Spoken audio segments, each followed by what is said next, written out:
तो कॾहिं न बहाल थी वेंदो। थोरो ॿुधायो त हिन जो ज़िम्मेवार केरु आहे जेका एॾी वॾी तबाही थिए थी, इन जो ज़िम्मेवार केरु आहे? चीफ इंजीनियर आहे, इंजीनियर आहे, एसी आहे, सेक्रेटरी आहे या इरिगेशन मिनिस्टर आहे? न साईं ॾिठल मां हिकिड़ो अर्ज़ु कयां, हिन महिल असांजा पूरा मुकमल केनाल असांजा बंदि लॻा पिया आहिनि, उन जे लाइ असां तव्हांखे रुॻो ॿुधाईंदो आहे केरु?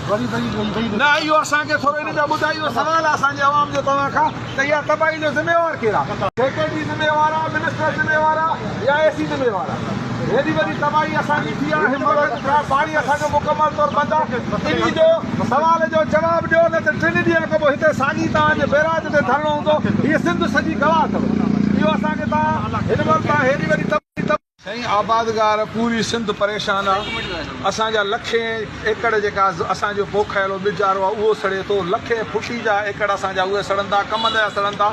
पर मां अॼु अलन ऐलान चवां थो त हीअ असांजा इरिगेशन मिनिस्टर हुजे या हितां जा कामोरा हुजनि, मुल्क गैर एजेंसियुनि सां मिली करे हथ सां हिनखे ॼाणी वाणी हिननि तबाह कयो आहे, तमामु कहिड़ी रिश्वत वरिती आहे, तॾहिं हीअ तबाह थियो आहे। हिननि जी ज़िम्मेवारी आहे, इहा ज़िम्मेवारी कोई खणण लाइ तयारु कोन्हे। असांजो इंजीनियर खणण लाइ तयारु कोन्हे, एसी खणण लाइ तयारु कोन्हे, चीफ खणण लाइ तयारु कोन्हे, सेक्रेटरी कोन्हे।